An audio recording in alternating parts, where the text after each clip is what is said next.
Hey guys, and welcome to the second video of this chapter where we will be talking about sequential art and variants. Now, I wish I could tell you that I'm some sort of expert in this. I am technically a sequential art artist, but my technical knowledge on this subject itself is quite limited. I learned a few things as I did them, but I've never properly learned any specific techniques or rules for doing this.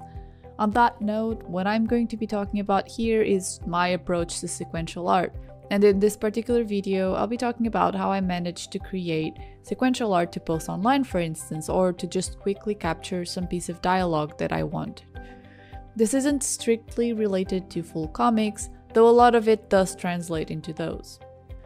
The video is split into techniques that I've used with examples, so that you can see what I'm talking about when I refer to each of them. I will also show you how to use things like the speech bubbles on Clip Studio Paint. So the first example is isolated pictures.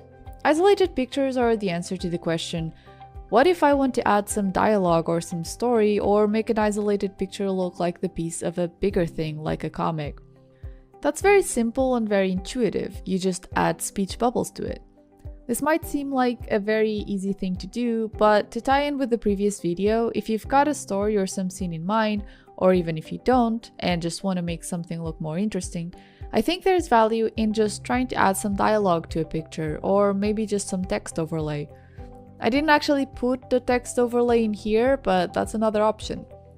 You just want to have an image and some text over it on a corner or something. I personally think it makes things more interesting, and if you're interested in comics and in targeting an audience that's more into the storytelling side of things, it's worth wondering, is this picture good on its own? Could it have some dialogue, etc, etc. So, speech bubbles. Speech bubbles are an integral part of comics, and I like to use them in separate images sometimes, even if they don't make it to the final product. I've got 3 examples here. The first one is just a classical clean drawing, blurred background, speech bubbles. The speech bubbles here are giving you a little bit of an insight into the characters, making them more personable, easier to connect with.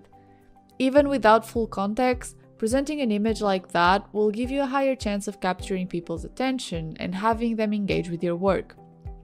Seeing the speech bubble makes you wonder what's going on. Is this part of a full comic, And I'm already diving a little bit into the social media machine part, which I will talk about in the next chapter, but as an artist and as a storyteller, you'll generally be targeting an audience, even if the audience is just yourself or your close friends. There's going to be someone out there to receive the work that you make and appreciate it. Personally, I enjoy my work when it has some context to it. So the first one is a simple Clip Studio speech bubble, and I'll actually show you how to create this one. I go here to the speech bubble thing, whose properties can be adjusted at the bottom left corner, the tool property box, and I drag them around, then just type things in the font that I'm using. Just as a side note, this font is called Digital Strip BB, and I need a license to use it, but you can still select from, any font from your device's range. This is a really easy to use and versatile tool. To add the tail here, I didn't use the specific subtool, but using it would have been just fine too. I never do my comic lettering within Clip Studio Paint, always on Adobe Photoshop, but that's just because Webtoon requires editable text files from me, and exporting text from CSP to PSD rasterizes the text layers. When it's not for Webtoon though, I don't even touch Photoshop. Second example, I drew the speech bubble quite quickly. This is a sketch itself, and the point of me having this here is again to kind of emphasize the idea that if you have a sketch, you can keep it as a sketch and still have it look somehow refined. We might have some pretty colors and lighting, but nobody's going to mind that this is just a sketch, especially if you insert it into a comic-like context. Unless you're looking for high-definition art, cleanliness isn't what you're going to be looking at, but rather the character expressions, the gestures, the scene, and the dialogue. These are the things that will invoke the most feeling. This is of course my perspective, so always take it with a grain of salt. Back to the example. In this one, I didn't even letter anything, I just drew the speech. It does the job that I wanted it to do, and it was extremely quick. I think I finished the whole thing in less than half an hour. Once again, even the speech bubbles can be very sketchy, and in fact this is my preferred technique since it doesn't require me to create additional text layers. It might not work for everyone, but it works for me. The third example is sort of a mix. I wanted it to be a bit more stylized, so I used the simple text tool to write the dialogue down, then painted the speech bubbles with my line art pen behind it. It's an interesting technique that I've seen used in long-form comics as well, albeit a bit more time-consuming than just using the actual speech bubble tool. Next section, fake screenshot. I'm a huge fan of this, and I wish I could use it more often. The fake screenshot works best when you're drawing very cinematic things in specific formats, so it's hard to go around using it every other drawing. I have, however, used this in a myriad of situations, always being pretty satisfied with the result. There really isn't that much to it. Occasionally, I'll add some fake screen black parts under and over the picture, and the text itself is simple Arial font with a layer outline effect activated to a thin black. In the second example, which was actually referenced from a real movie screenshot, the image, not the dialogue, I illustrated different characters' lines by using yellow and white tones. You can even use this sort of technique in italic to hint at a narrator, for instance, if there's no dialogue going on, and pitch the noise texture up to play with the movie-like feel. A third way of doing things that I've used is image sequences. This doesn't necessarily need dialogue, and sometimes it's just a sequence of images. And I'm not talking about making a comic page or a webtoon page. I'm talking about creating an illustration followed by another illustration that's closely related. Same scene, same perspective, it could even be the same image as long as it shows a progression of action, dialogue, or attention of sorts. It's a very flexible format since once you've got two related illustrations, you can pretty much arrange them for any platform in any way, or even have them work as separate illustrations in most cases.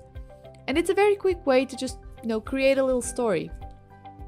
In this example, I have a picture that's just a close-up of the character's actions and a focus on it, and the second one pans back to show the characters themselves and the setting of the first picture. It doesn't even need a background to hint at context. I've got another example here, an old one with a bit more of a comedic tone, with the same format but in fake screenshot type of way this time. Just a simple back and forth between points of view and a single character's dialogue. It's a way of telling stories by just showing a little bit of action, showing that the characters are alive in a sense, which is something that you often can't do with a single image and no dialogue or no caption. Just food for thought, really. Then I've got some easy formulae, especially if you're using this sequential images type thing. So you've got an image and you want to make it a part of a scene, or it's already part of a scene, but you don't want to have to go through the trouble of drawing everything again, or creating an entirely new image. The easiest way to do this is to have the exact same image, but repeat it with a slight change.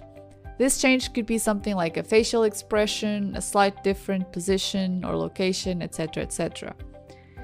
You don't really have to change the background or the lighting, only maybe the line art or the flat colors a little. I like doing this sometimes, especially when it's a dialogue type thing. It mimics the feel of either an interview or a long shot where a character's dialogue or actions propagate without any cut.